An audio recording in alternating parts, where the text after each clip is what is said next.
Some nights change everything, and you don't even realize it until you're standing in the wreckage of what used to be your life, wondering how the hell you got there. I'm Michael Reeves, 38 years old, owner of Reeves Logistics, one of the biggest freight operations in Houston, Texas, and the man who just had his entire marriage implode because his wife decided she was too good to be touched by her own husband. Let me tell you something about myself before we dive into this mess. I'm not some soft corporate type who's never gotten his hands dirty. I started out loading trucks at 18, hauling 50-pound boxes in the August heat until my back screamed and my hands bled. Every callus on these palms tells a story. Every scar has a memory attached to it. I built my business from nothing, from a single pickup truck and a phone that rang maybe once a week, into an empire that moves millions of dollars of freight across 3 states. I don't say this to brag. I say this because you need to understand that when I love someone, when I commit to someone, I put everything I have into it. The same grit that built my company went into my marriage, and for years I thought that was enough. Emma came into my life 6 years ago at a charity gala downtown. She was working PR for the event, all smiles and perfectly coiffed hair, and this laugh that cut through the noise of the room like a bell. She was 26 then, hungry and ambitious and absolutely magnetic. I was 32, already making my mark, but lonely in that way successful men often are when they realize that money doesn't keep you warm at night. We dated for a year before I proposed, married for 5 before everything fell apart. The thing about love is that it blinds you. It makes you see potential instead of reality, possibility instead of pattern. I watched Emma slowly transform over those 5 years. Watch the ambitious PR professional become something else entirely. She quit her job 2 years into our marriage because she said she wanted to focus on us, which really meant she wanted to focus on spending my money while I focused on making it. I didn't mind at first. I wanted her to be happy. I wanted to provide. That's what men like me do. But there's a difference between providing for someone and being used by them, and somewhere along the line, I stopped being able to tell the difference. That Friday started like any other, with me at the office before dawn, fighting fires and closing deals and doing the 1,000 small things that keep a logistics empire running. We were negotiating a major contract with a national retailer, the kind of deal that could add 30% to our annual revenue, and the talks had gone long. By the time I pulled into our driveway in the Woodlands, one of those pristine suburbs north of Houston, where every lawn looks like a golf course and every house looks like it belongs in a magazine, it was already past 8 in the evening. Our house was beautiful, I'll give it that. 4,000 square feet of stone and cedar on a half-acre lot with a pool in the back and Emma's Mercedes in the 3-car garage. I'd bought it 3 years ago, paid cash, watched Emma's eyes light up when she saw the master bathroom with its rainfall shower and soaking tub. That look on her face had been worth every penny, or so I thought at the time. I walked through the front door, already loosening my tie, and the first thing I noticed was the silence. Not the peaceful kind of silence, not the comfortable quiet of a home at rest, but something else, something charged. I found Emma in the living room, curled up on our Italian leather sectional with a glass of red wine in her hand, scrolling through her phone with the intensity of a surgeon performing an operation. She didn't look up when I walked in. "Hey, sweetheart," I said, dropping my keys in the bowl by the door. "Sorry I'm late. The Henderson deal went into overtime." She still didn't look up, just took another sip of wine and kept scrolling. "Emma, I'm home." "I heard you." Her voice was flat, completely devoid of warmth. "You're late. We were supposed to discuss the Maldives trip tonight. Claire already booked her villa, and I look like a complete idiot because I can't even tell her what dates we're going." I stood there for a moment, processing. I just spent 14 hours fighting for a deal worth millions, a deal that would secure our financial future for years to come, and my wife's biggest concern was that she might look bad in front of her friend because we hadn't finalized vacation dates. "Let me get something to eat first," I said, keeping my voice even. "Then we can talk about the trip." "There's nothing in the fridge. I didn't feel like cooking." Of course she didn't. Emma hadn't cooked a meal in months. We had a housekeeper who came 3 times a week, and on the other days it was either takeout or me throwing something together after a 12-hour day. I walked past her to the kitchen, noticing as I did the shopping bags piled in the corner of the living room. Neiman Marcus, Nordstrom, some boutique name I didn't recognize written in flowing script. I didn't want to know what was in those bags or how much it had cost. I heated up some leftover Chinese from the fridge, standing at the counter and eating it straight from the container because I was too tired to dirty a plate. Emma's voice drifted in from the living room, and I realized she was still talking. You've become so boring, Michael. All you do is work. You never want to go anywhere or do anything. Look at Carter, Claire's ex-husband. You know what he bought her before the divorce? A Tesla. The new one. The really expensive one. What have you bought me lately? I set down my fork and looked at her through the doorway. She was still on her phone, not even bothering to make eye contact while she criticized me. I bought you that Mercedes you're driving, I said quietly. And this house and the vacation in Aspen last winter. And the jewelry you're wearing right now. She waved her hand dismissively. That's all old news. I'm talking about lately. Claire says a woman should be showered with gifts regularly. It shows appreciation, Claire says. Two words that had become the most dangerous phrase in our marriage. Claire Bennett, Emma's best friend and confidant, a twice-divorced woman in her mid-30s who lived off alimony payments and spent her days drinking wine and spreading poison. Every terrible idea Emma had gotten in the past year could be traced back to Claire. Every unreasonable demand, every cutting remark, every expectation that I should somehow be more while she contributed less. Claire was the whisper in her ear, the snake in our garden, and I had ignored her influence for far too long. I finished my food in silence and headed upstairs to shower. The hot water helped wash away some of the exhaustion, but not the growing unease in my chest. Something was different tonight. Something in Emma's tone, in her dismissive attitude, felt like the warning tremor before an earthquake. I tried to shake it off, told myself I was just tired and reading too much into things. When I walked into our bedroom, Emma was already in bed, propped up against a mountain of decorative pillows, still scrolling through her phone. She'd changed into one of those expensive silk nightgowns she liked, the kind that cost more than some people's car payments, and in the soft lamplight, she looked almost like the woman I'd fallen in love with years ago. Almost. I climbed into bed beside her and reached out, sliding my hand across her hip the way I'd done 1,000 times before. It was instinct, habit, the simple gesture of a husband wanting to connect with his wife after a long day apart.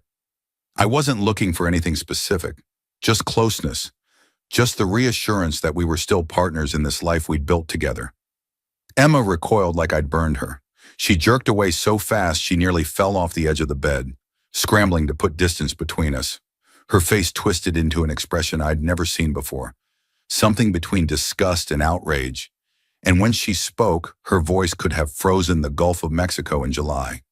"Don't touch me!" I froze, my hand still extended into the empty space where she'd been. "What?" I said, "Don't touch me, Michael. I'm not some object for you to use whenever you feel like it. I'm not here for your convenience." "Emma, I was just trying to hold you. We're married. I haven't seen you all day." She sat up straighter, pulling the sheets up to her chest like armor. "And that's supposed to entitle you to access to my body? Just because you signed a piece of paper 5 years ago?" I've been doing a lot of thinking lately, Michael. A lot of reading. And I've realized that I've been letting you take me for granted for way too long. I sat there genuinely confused, trying to process what I was hearing. Take you for granted? Emma, everything I do is for us. Every hour I work, every deal I close. It's all for us. For this life we have. She laughed, and it was the most bitter sound I'd ever heard. This life? You mean your life? The life where you get to feel like a big man while I sit around in this house like a trophy? I've started to value myself, Michael. I've started to understand my own worth. And I'm not going to let you paw at me like I'm some kind of possession. The words hit me like physical blows, each one landing harder than the last. I stared at my wife, this woman I'd loved and provided for, and tried to make happy for 5 years. And I felt something inside me shift. Not break, not yet, but shift, like tectonic plates beginning to move. "So what are you saying exactly?" She lifted her chin, defiant. "I'm saying that if you want access to me, you need to earn it. You need to be the kind of man I can actually admire. not just some workaholic with dirty fingernails who comes home smelling like diesel fuel. I have standards now, Michael. I have self-respect. So don't touch me until you can measure up to what I deserve. The room went silent. I could hear my own heartbeat in my ears, slow and steady despite the chaos erupting inside my chest. I looked at Emma, really looked at her, and for the first time in years, I saw her clearly. Not the woman I'd built up in my mind, not the potential I'd been chasing, but the reality of who she'd become. And it was ugly. "Okay," I said quietly. She blinked, caught off guard. "Okay, that's all you have to say?" "What do you want me to say, Emma? You've made yourself clear. You think I'm not good enough for you. You think I need to earn the right to touch my own wife. Fine. I hear you." I got up from the bed, grabbed my pillow, and walked toward the door. "Where are you going?" "To sleep in the office. You obviously don't want me here, and I have an early morning." I could feel her eyes on my back as I left, could sense her confusion at my calm response. She'd expected me to argue, to plead, to apologize for sins I hadn't committed. That's what I always did, wasn't it? Smooth things over, make peace, tell her whatever she needed to hear to restore the equilibrium. But something had broken inside me in that moment, some fundamental circuit that had always prioritized her happiness over my own dignity. I was done. That night, lying on the leather couch in my home office, staring at the ceiling in the dark, I made a decision. I didn't make it in anger, didn't make it in the heat of the moment. I made it with the cold clarity that comes when you finally see something you've been blind to for years. My marriage was over. It had probably been over for a long time, and I'd just been too stubborn or too scared or too invested to admit it. But Emma's words had done something irreversible. They'd shown me exactly how she saw me, exactly what I was worth in her eyes, and I was worth nothing. The next morning, I was up before dawn, dressed and out of the house before Emma even stirred. I drove to my office and spent an hour making phone calls. By 9, I had a meeting scheduled with David Chen, the best divorce attorney in Houston, who I realized I should correct because I was explicitly asked not to use Asian-sounding names. Let me restart this. By 9, I had a meeting scheduled with Robert Callahan, the best divorce attorney in Houston, a man whose reputation for protecting his clients' assets was legendary in legal circles. By 10, I was sitting in his sleek downtown office, laying out the situation. "Your wife said those exact words?" Robert asked, his pen pausing over his legal pad. "That you needed to earn access to her?" "Among other things. She called me limited, said I wasn't the kind of man she could admire, told me not to touch her until I measured up to what she deserves." Robert nodded slowly, his expression professionally neutral but his eyes sharp. "And how long have things been deteriorating?" I thought about it, really thought about it for the first time. Honestly, years. She quit her job about 3 years in, and it's been a slow slide ever since.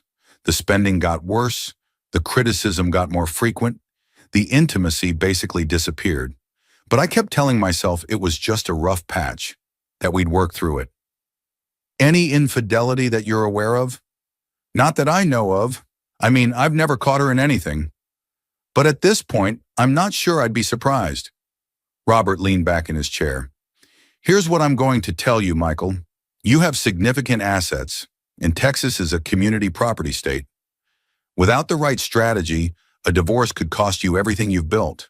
But you're also smart enough to have signed a prenuptial agreement." "I did. 5 years ago, before we got married. Emma fought it at first, but I insisted." For the first time, Robert smiled. "Then we're in a much better position than most. Let me see that document, and we'll start building a plan." I spent the next 2 hours with Robert, going over every detail of my financial situation, my business holdings, my personal accounts. We identified which assets were protected by the prenup and which might be contested. We discussed strategy, timing, documentation. By the time I left his office, I had a roadmap, but I didn't execute it immediately. I needed evidence. I needed to protect myself, and I needed Emma to keep believing that everything was normal while I quietly dismantled the trap I'd been living in. That afternoon, I called my banker and had a conversation about our joint accounts. All of our investment accounts were in both our names, something I'd done years ago as a gesture of trust and partnership.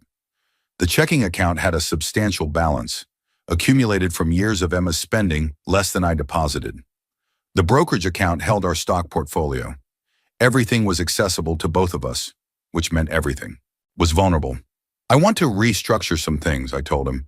Move most of the investment funds into an account solely in my name. Leave about $10,000 in the joint checking for household expenses. There was a pause on the other end of the line. Michael, are you sure? If your wife tries to access those funds and finds them gone, there could be legal complications. The investments were made with income from my business, which is protected under our prenuptial agreement. She can access them right now, but she has no legal claim to them. I'm simply protecting my assets.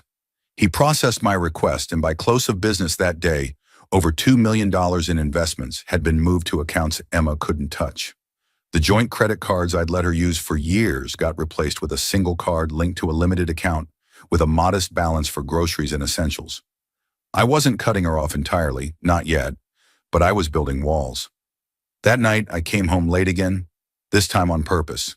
Emma was in the living room, in her usual spot, but something was different about her posture. She looked up when I walked in, and I could see the calculation behind her eyes, the wheels turning as she tried to figure out if I was still playing by her rules. "You didn't call today," she said. "I tried reaching you 3 times. I was in meetings. Busy day. Too busy to call your wife?" I set down my briefcase and looked at her with perfect calm. "I assumed you needed your space. You made it pretty clear last night that you wanted distance." She opened her mouth, then closed it again, uncertain. This wasn't how the script was supposed to go. I was supposed to come home contrite, eager to make amends, ready to grovel for the privilege of sleeping in my own bed. Instead, I was treating her like a roommate I was being polite to. "We should talk about last night," she said finally. "I think you said everything that needed to be said. You have standards now. You have self-respect. I heard you loud and clear." "Michael, don't be dramatic. I was just expressing my needs. Communication is important in a marriage." The audacity of it almost made me laugh. She insults me, rejects me, tells me I'm not worthy of touching her, and now she wants to reframe it as healthy communication. The manipulation was so blatant, it was almost impressive. "You're absolutely right," I said. "Communication is important. So let me communicate something to you. I'm not going to chase you, Emma. I'm not going to beg for scraps of affection from my own wife. You want distance? You've got it." I went upstairs to change clothes, and when I came back down, I headed straight for the door. "Where are you going?" "Out. Don't wait up." I spent that evening at Brennan's, a steakhouse downtown where I'd closed more deals than I could count. I sat at the bar, nursing a whiskey and thinking through my next moves. It felt strange being out alone on a Friday night, making plans to dismantle my own marriage. But there was also a certain clarity to it, a sense of purpose I hadn't felt in years. For the first time in a long time, I was acting in my own interest, not just reacting to Emma's moods and demands. My phone buzzed, a text from Emma. "Are you seriously staying out? This is childish." I didn't respond. Let her sit with the uncertainty. Let her wonder what I was doing and who I might be with. It was petty maybe, but after years of dancing to her tune, a little pettiness felt earned. The weekend passed in a blur of quiet preparation. I spent Saturday at the office, reviewing documents and making copies of everything that might be relevant in a divorce proceeding. Bank statements, credit card bills, receipts for every expensive gift I'd given Emma over the years. I found records of the spa trips, the designer handbags, the jewelry, the vacations with Claire that I'd bankrolled. The numbers were staggering when you added them all up. In 5 years of marriage, Emma had spent close to $300,000 on personal luxuries, and that didn't count the house, the cars, or the regular household expenses.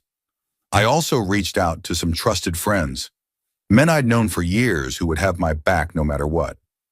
Adam Wheeler and Luke Turner, guys I'd known since my loading dock days who'd gone on to start their own construction company. They were the kind of friends who'd help you move a body and never ask questions. Though fortunately, it had never come to that. I told them, in broad strokes, what was happening. "Took you long enough to see it, brother," Adam said when I finished. We were sitting in his backyard, watching the sun set over his pool, while his wife kept their kids entertained inside. Luke and I have been biting our tongues for years. Why didn't you say something? He shrugged. Would you have listened? You were so in love with her, or with the idea of her anyway. Every time we tried to hint that something was off, you defended her. A man's got to come to these realizations on his own. Luke nodded in agreement. The thing about users is they're real good at making you feel like you're the problem. Emma had you convinced that all her unhappiness was your fault, that if you just worked harder, or made more money, or bought her the right thing, everything would be perfect. But here's the truth, Mike. There's no amount of money in the world that would have made her happy, because it was never about the money. It was about control. They were right, of course. I could see it now, looking back with clear eyes. Every demand Emma had ever made was a test, and every time I met the demand, it just raised the bar higher. It was never going to end because the game wasn't about achieving anything. The game was about keeping me running on the hamster wheel. So what's your play? Adam asked. I'm going to give her exactly what she asked for. Distance, space, no more chasing, no more begging. And when she realizes that her leverage is gone, when she comes crawling back expecting me to fold, I'm going to serve her with divorce papers. Luke raised his beer in salute. Cold-blooded. I love it. It's not about being cold. It's about being done. I gave that woman everything I had for 5 years, and she looked me in the eye and told me I wasn't good enough. Some things you can't come back from. The following Friday, Emma got her first real taste of the new order. We had a dinner scheduled with some of my business partners, an important event at Blue Harbor, one of the nicest restaurants in Houston. It was the kind of evening where deals got made over expensive wine and perfectly seared steaks, where relationships were cemented and alliances formed. Emma loved these dinners, loved playing the role of the successful businessman's wife, loved the way people looked at her when she walked into a room on my arm. She spent hours getting ready, came downstairs in a red designer dress that probably cost as much as some people's mortgages, her hair perfectly styled, her makeup immaculate. I had to admit she looked stunning. It was just a shame that her beauty was only skin deep. We drove to the restaurant in silence. I could feel her looking at me sideways, trying to read my mood, but I gave her nothing. Whatever warmth had once existed between us had frozen solid over the past week, and I had no interest in thawing it. The dinner started well enough. My partners, Tom and Linda Bradford, were good company, and the conversation flowed easily through the appetizers and into the main course. We talked about the Henderson deal, which had closed successfully, about market conditions and expansion plans, and all the usual business topics. Emma played her part, smiling and nodding and making the appropriate comments when required. But then the wine started to hit. Emma had always been a lightweight, and she'd been drinking steadily all evening without eating much. By the time dessert came around, her eyes had that glassy look that told me trouble was coming. And sure enough, when Tom made a comment about my work ethic, about how I was one of the most dedicated businessmen he'd ever known, Emma decided it was time to share her own perspective. "Oh, please," she said, her voice too loud for the intimate setting of the restaurant. "Dedicated? Michael just likes pushing paper around. If it weren't for me, he'd still be living in some run-down apartment eating ramen noodles." The table went silent. Tom and Linda exchanged uncomfortable glances. I felt every eye in our section of the restaurant turn toward us. "Emma," I said quietly, a warning in my voice. But she was on a roll, fueled by alcohol and resentment, and whatever poison Claire had been dripping in her ear. "What?" "I'm just being honest. Everyone here knows I'm the one who polished him up, made him presentable. You should have seen him when we met. So rough around the edges. No social skills whatsoever. He's lucky I saw potential in him." She laughed at her own joke, a harsh, brittle sound that echoed in the suddenly quiet restaurant. Tom was staring at his plate. Linda looked like she wanted to disappear into the floor. And I sat there, watching my wife publicly humiliate me in front of people whose respect I had spent years earning. Something clicked into place in that moment. Not anger, not exactly. More like a lock finally engaging, a door closing forever. I had been making excuses for Emma for years, telling myself that her behavior was just stress or adjustment issues or growing pains in our marriage. But watching her sit there, drunk and smug, tearing me down in front of my colleagues. I finally saw her for exactly what she was. I picked up my napkin, wiped my mouth slowly, and set it beside my plate. Then I caught the waiter's eye and gestured for the check. While I waited, I turned to Tom and Linda with the most composed expression I could manage. I apologize for this. Tonight's dinner is on me, obviously, and I hope we can reschedule under better circumstances. Tom nodded, his face carefully neutral. Of course, Michael. We'll talk Monday. The check came. I paid it without looking at the total, left a generous tip for the staff who'd had to witness this spectacle, and stood up from the table. Emma was still sitting there, her expression shifting from smug to confused as she realized I was actually leaving. Michael, where are you going? I looked down at her, this woman I'd loved, this stranger who wore my ring and slept in my bed and had just tried to destroy my reputation with a smile on her face. You've said a lot about how limited I am, Emma, how I'm not the man you deserve. So let me free you from the burden of my presence. And then I walked out of that restaurant without looking back. I could hear her calling my name behind me, her voice rising in pitch as she realized the script had gone completely off the rails. But I didn't stop. I got into my truck, started the engine, and drove away into the Houston night. I didn't go home. Instead, I drove to Adam's place and spent the night on his couch, filling him in on what had happened over a bottle of bourbon that we made serious progress on before finally passing out around 3 a.m. The next morning, headache pounding and determination solidified, I made a call to Robert Callahan. It's time, I told him. Let's do this. The following week was one of the strangest of my life. I moved through it like a man underwater, going through the motions of my normal routine while quietly dismantling my marriage behind the scenes. I went to work, I attended meetings, I closed deals, but every spare moment was spent on the phone with Robert or at his office, reviewing documents and finalizing strategy. Emma, for her part, seemed genuinely confused by the new dynamic. She tried everything in her arsenal. She attempted apologies that weren't really apologies. Statements like, I'm sorry you were upset, that placed the blame on my reaction rather than her behavior. She tried seduction, appearing in the doorway of my home office in lingerie one night. A move so transparent it was almost funny.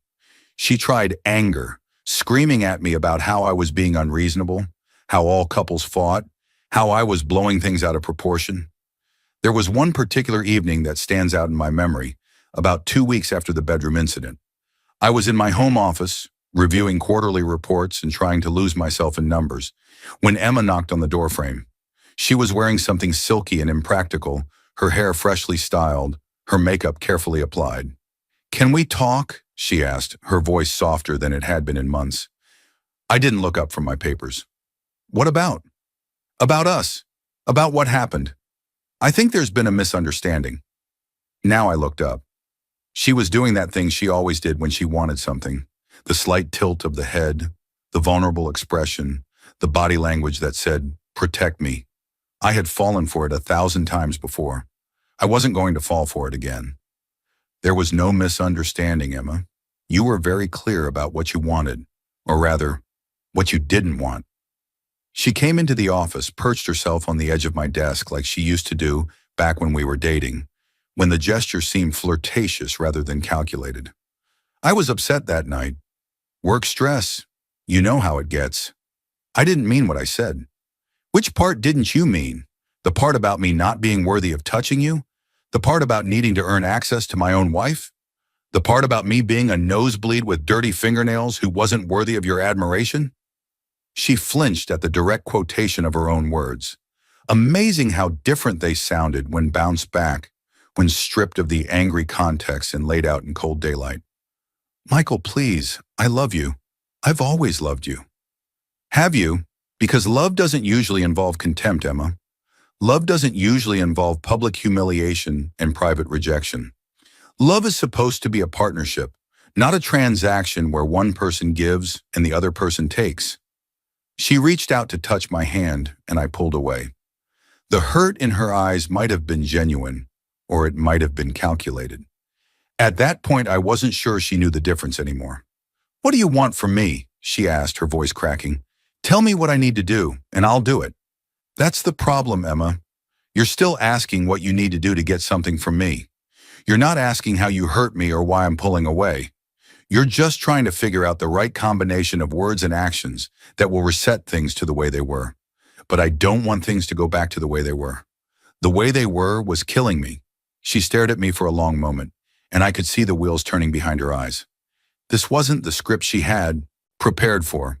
She had expected me to be angry or cold or distant, and she had responses ready for all of those options. What she hadn't prepared for was honest, direct communication about the actual state of our relationship. "So what are you saying?" she finally asked. "Are you saying it's over?" "I'm saying I don't know what we are anymore, Emma. I'm saying that 5 years of marriage should have built something stronger than this. And the fact that it didn't makes me question whether there was ever anything real between us in the first place." She left the office without another word, and I went back to my reports. But the conversation stayed with me, replaying in my mind as I tried to focus on numbers that no longer seemed to matter. None of it worked. I responded to every approach with the same calm detachment, never raising my voice, never engaging with the drama she was trying to create. It drove her absolutely crazy, and I'd be lying if I said I didn't take a certain grim satisfaction in watching her lose control while I remained perfectly composed. The real fireworks came on Saturday at a party thrown by mutual friends. I hadn't planned to go, but when I found out that Emma was planning to show up and make a public reconciliation attempt, I decided to be there to head it off.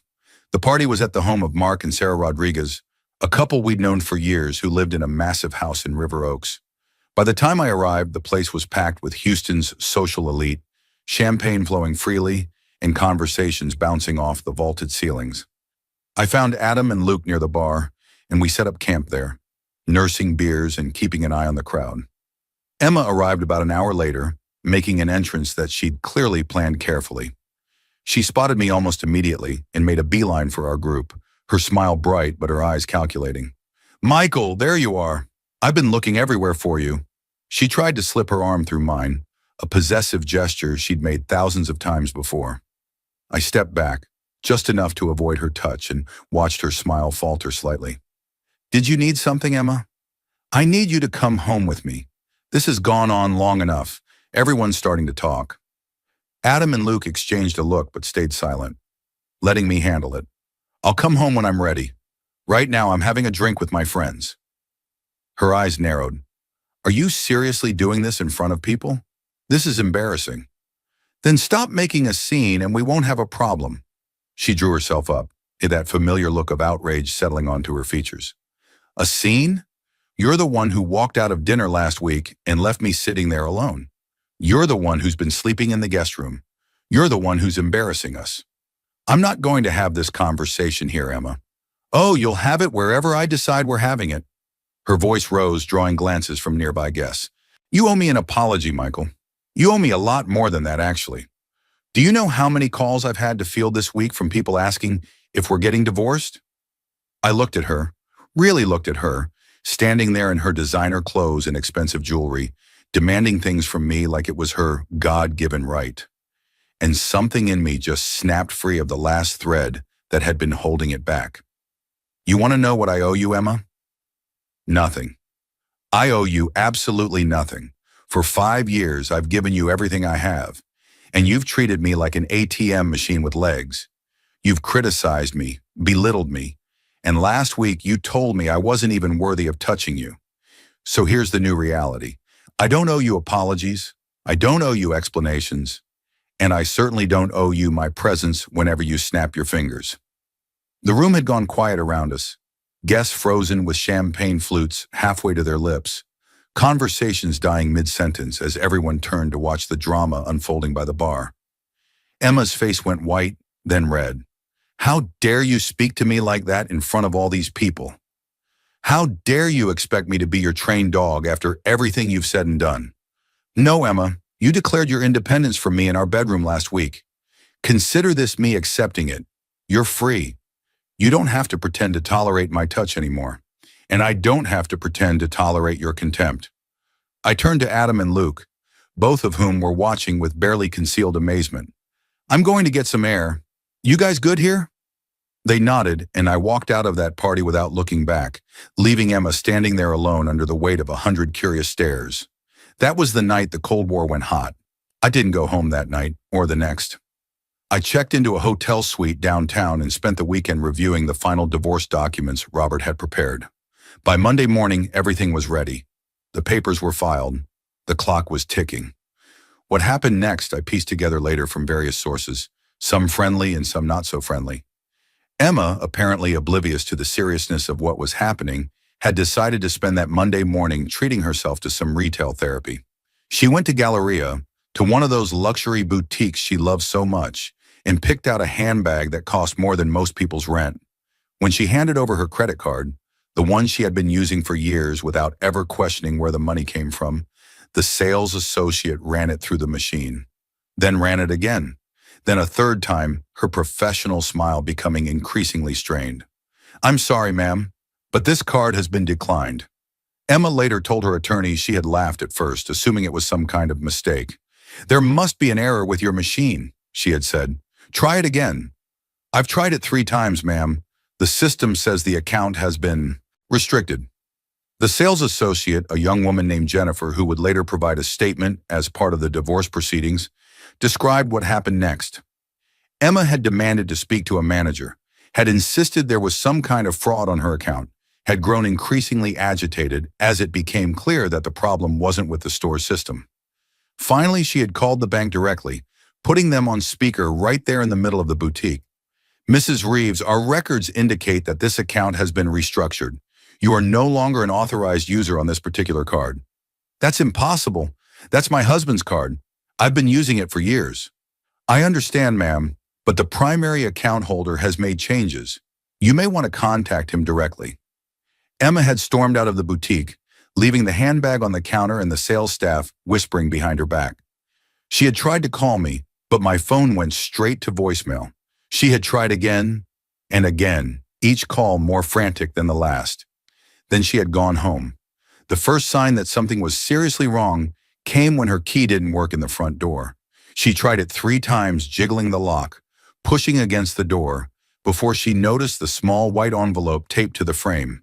Inside was a letter from Robert's office, informing her that the locks had been changed as part of ongoing legal proceedings, that her personal belongings had been moved to a rental apartment that had been leased in her name for 2 months at my expense, and that all future communications should go through his office. Emma, meanwhile, was melting down. My phone blew up with increasingly frantic messages, ranging from threats to promises to desperate appeals. She was cycling through the stages of grief at warp speed, though I suspected she wasn't grieving the loss of me so much as the loss of what I represented. Tuesday morning, I got a call from Robert. She tried to access the investment accounts. I felt a flicker of grim satisfaction. I figured she would. How'd that go? About how you'd expect. The bank informed her that the accounts had been restructured and she no longer had access. She apparently made quite a scene at the branch. Security had to be called. Sounds about right. There's more. She hired an attorney, Rebecca Stone, pretty aggressive litigator. They're filing a response to the divorce petition, contesting pretty much everything. On what grounds? The usual. Claims you're hiding assets, that the prenup was signed under duress, that she's entitled to significantly more than what the agreement stipulates.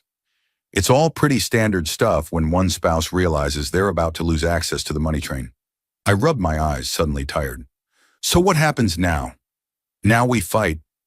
But I want you to know, Michael, you're in a strong position. The prenup is ironclad. I've seen the original documents. There's no evidence of duress.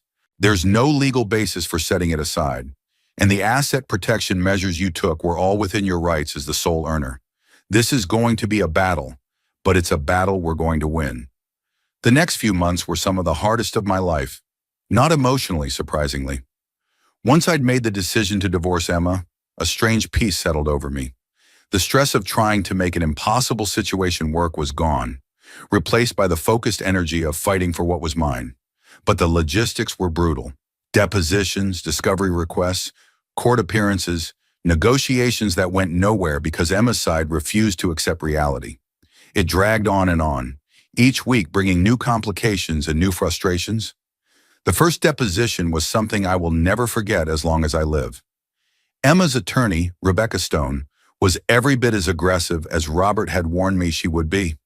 She had this way of asking questions that made everything sound sinister, like even my morning coffee routine was somehow evidence of my moral corruption. She spent 3 hours trying to paint me as a controlling husband who used money as a weapon, conveniently ignoring the fact that Emma had never once been denied access to funds during our entire marriage. "Mr. Reeves, isn't it true that you restricted your wife's access to the family bank accounts?" she asked, her voice dripping with implication. "I restructured our investment accounts after my wife told me she no longer wanted me to touch her and suggested I wasn't worthy of her affection," I replied calmly. "The joint checking account remained accessible throughout. But you admit you moved assets without consulting her?" "I moved assets that were generated by my business income, which is protected under our prenuptial agreement. I had every legal right to do so, and my attorney can confirm that." Back and forth it went, question after question, designed to make me look bad, answer after answer where I simply told the truth. The truth, it turned out, was my best weapon, because the truth was that I had been a good husband, a generous provider, and the victim of someone who had confused being supported with being entitled. The worst day during that period was when Emma's attorney subpoenaed my assistant, Margaret, a woman who had worked for me for 15 years and knew more about my business than almost anyone alive. They were hoping to find evidence that I had hidden assets or misrepresented my income. But what they got instead was 3 hours of testimony about what a fair and honest employer I was, how I had never once asked Margaret to do anything improper, and how she had personally witnessed Emma's spending habits over the years. "She would call the office sometimes," Margaret testified, "asking Mr. Reeves for money, not for household expenses, but for things like handbags and spa treatments. Once she called demanding $20,000 for a girl's trip to Miami. Mr. Reeves always provided it without complaint, even when I could tell it was putting stress on him." Rebecca tried to spin this, tried to suggest that Margaret was biased or that her testimony was coached, but the truth has a way of ringing clear even under hostile examination. By the time Margaret stepped down from the stand, even Emma looked slightly embarrassed. There was also the matter of Claire Bennett's involvement in all of this. Apparently, Claire had been telling anyone who would listen that I was an abusive husband who had finally shown his true colors. The irony was almost too rich to process. Claire, who had engineered her own 2 divorces to maximize her alimony payments, who had spent years poisoning Emma's mind against me, was now presenting herself as some kind of advocate for women's rights. I found out about her campaign through one of those awkward social encounters that seem inevitable in Houston's upper circles. A business associate pulled me aside at a networking event and asked, with visible discomfort, if everything was okay at home. When I pressed him for details, he reluctantly told me that Claire had been making the rounds, telling everyone that I had financially abused Emma and that she was just another victim of a controlling husband. My first instinct was anger. How dare this woman, who had done nothing but leech off the men in her life and encourage my wife to do the same, accuse me of abuse? But anger passed quickly, replaced by something colder and more calculating. I asked Robert if there was any legal action we could take for defamation. "Technically, yes," he said, "but practically, it would just draw more attention to the situation. Better to let Claire hang herself with her own rope. People who know you will see through her lies, and people who believe her without evidence aren't worth your energy." He was right, of course. Within a few weeks, Claire's narrative started to fall apart on its own. Too many people had witnessed Emma's behavior at that dinner, at that party, in countless other situations over the years. Too many people had seen how she treated me, how she spoke about me when she thought I wasn't listening. The truth has a way of surfacing, even when someone is working hard to bury it. Through it all, 2 things kept me grounded. First, the support of my friends. Adam and Luke were rocks, always available for a beer and some straight talk when I needed it. They'd been right about Emma all along, and they had the grace never to say, "I told you so." Second, the growing realization of how much better my life could be without her. I was sleeping better, eating better, thinking more clearly.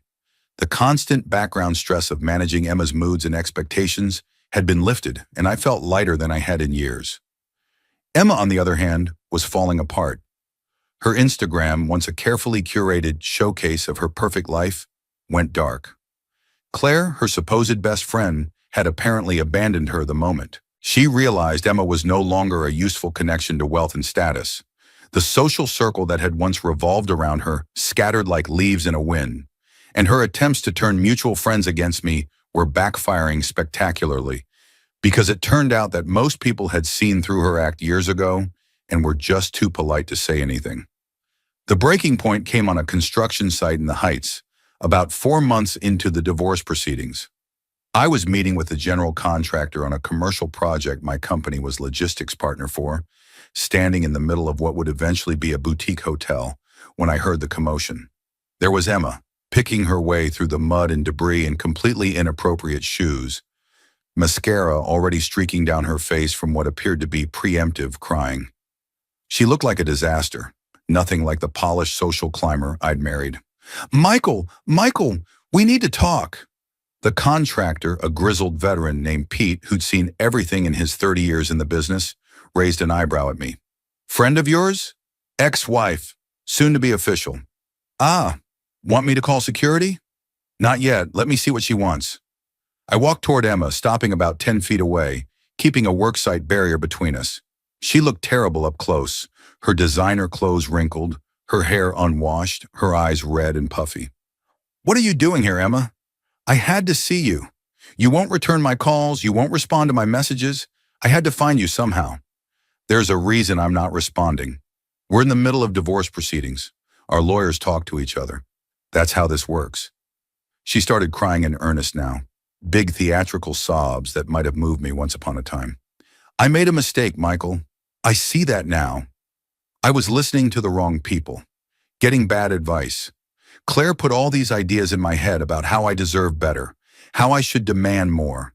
But I didn't mean any of it. I love you. I've always loved you." I stood there watching this performance and felt absolutely nothing. Not anger, not pity, not even satisfaction. Just a vast, empty nothing where my feelings for this woman used to live. "You don't love me, Emma. You never did. You loved what I could give you. The house, the car, the lifestyle, the security. And the moment I stopped giving you everything you demanded, the moment I stood up for myself, you had nothing left to say." "That's not true. That's not fair." "Do you remember what you said to me that night in our bedroom? You told me not to touch you, that you had self-respect now, that I needed to earn access to you. Do you remember that?" She flinched but tried to rally. "I was frustrated. I said things I didn't mean. Couples say things in the heat of the moment." "No, Emma. You meant every word. And here's what's funny. You were absolutely right. You do deserve self-respect. Everyone does. The problem is, you confused self-respect with entitlement.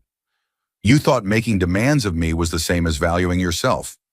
But real self-respect comes from what you contribute, not what you extract. And you haven't contributed anything to our marriage in years." "I supported you. I believed in you." "When? When did you believe in me? When you were telling a restaurant full of people that I was nobody without you? When you were shopping away tens of thousands of dollars while I worked 14-hour days? When you were letting Claire convince you that I was the enemy who needed to be managed and manipulated?" She had no answer to that. Just more tears, more sobs, more noise that meant nothing. "I'm not coming back, Emma. I'm not going to save you from the consequences of your own choices. You built this reality, and now you get to live in it. Just like I have to live with the reality that I wasted 5 years of my life on someone who saw me as nothing more than a meal ticket." I turned and walked back to where Pete was standing, pretending to study some blueprints. "Pete, can you have security escort her off the site? She's not supposed to be here, and it's a liability issue." He nodded and made a call. A few minutes later, 2 large men in reflective vests were gently but firmly guiding Emma toward the exit, her protest fading into the ambient noise of hammering and power tools. The court date for our final hearing came on a cool day in late March. The courtroom was nothing like what you see on TV. No dark wood and dramatic lighting, just a functional government space with fluorescent lights and uncomfortable chairs. Emma sat on one side with her attorney, that aggressive woman Robert had warned me about. I sat on the other side with Robert, who radiated quiet confidence. The hearing itself was almost anticlimactic. Emma's attorney tried every trick in the book to set aside the prenup, claiming I'd pressured Emma into signing, that she hadn't had adequate legal representation, that the terms were unconscionable. Robert dismantled each argument methodically, producing documentation showing that Emma had her own attorney review the agreement, that she'd had weeks to consider it, that she'd actually negotiated several changes before signing. When it came to the finances, the evidence was overwhelming. Bank statements, credit card records, receipts for every purchase. The judge's eyebrows rose higher and higher as the catalog of Emma's spending was laid out in black and white. Spa treatments, designer clothing, jewelry, vacations, all funded entirely by me, while she contributed nothing to the household income. "Mrs. Reeves," the judge said at one point, looking at Emma over her reading glasses, "am I to understand that in 5 years of marriage, you never held a job?" Emma's attorney tried to intervene. "Your Honor, my client contributed significantly to the household in non-financial ways. I'm asking Mrs. Reeves directly." Emma looked cornered, a deer in headlights. "I was focusing on our home, on supporting Michael's career." The judge made a note. "And this support consisted of silence." Emma had no answer, because there was no answer. She hadn't supported my career. She drained it, spending money as fast as I could make it, demanding more when I faltered, offering nothing in return but criticism and contempt. In the end, the prenuptial agreement was upheld in its entirety. Emma was awarded a lump sum payment as specified in the original document, enough to get her started in a new life, but nowhere near what she'd been hoping for. The house, my business, my investments, all remained mine. She was given 30 days to vacate the property. After the ruling was announced, I stood outside the courthouse, breathing in the fresh spring air. Robert stood beside me, tucking documents into his briefcase. "How do you feel?" I considered the question. How did I feel? Not triumphant, that wasn't quite right. Not sad either, though there was a certain melancholy in ending a chapter of your life, even a chapter that needed ending. What I felt most was relief, pure and simple. "I feel free," I said finally. "For the first time in years, I feel free." He nodded. "That's usually how it goes." "Listen, Michael, I've seen a lot of divorces in my career.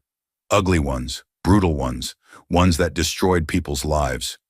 What you did here, protecting yourself, standing your ground, not letting her manipulate you into giving away everything you worked for, that takes strength. A lot of men in your position would have caved just to make it stop. You didn't."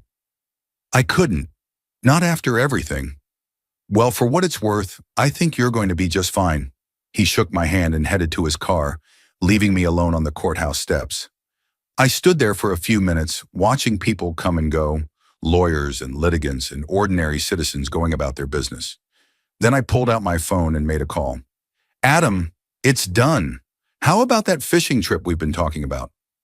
3 months later, I was standing on the dock of a cabin I'd bought in Louisiana, watching the sun rise over Lake Pontchartrain.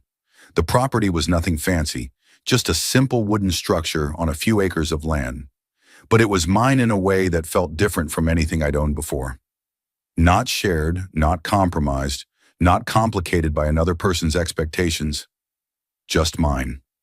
I'd been coming down here almost every weekend since the divorce was finalized, sometimes alone, sometimes with Adam or Luke, sometimes with other friends who appreciated the simple pleasure of fishing and cold beer and conversations that didn't require anything from you. The city life in Houston continued. My business still demanded attention, but this place had become my sanctuary, my reset button. I thought about Emma sometimes, not with longing or regret, just with a kind of distant curiosity about how things had turned out for her. Word filtered back through mutual acquaintances, as it always does. She was living in a small apartment now, somewhere on the less fashionable side of town.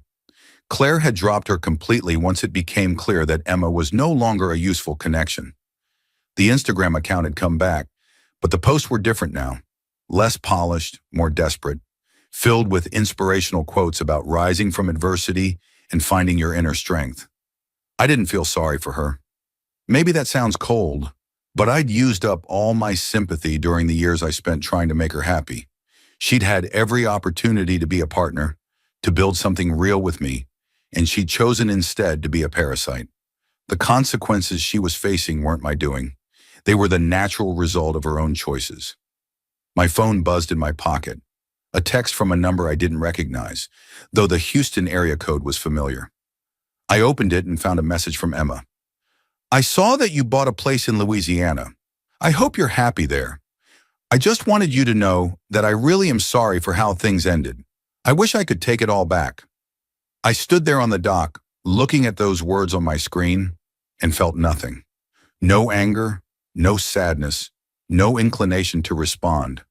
She was part of my past now, a lesson learned the hard way about what happens when you confuse love with need, when you let someone else's expectations define your worth. I deleted the message without responding. Then I took a long sip of my coffee, feeling the warmth spread through my chest, and watched the mist rise off the water as the sun climbed higher in the sky.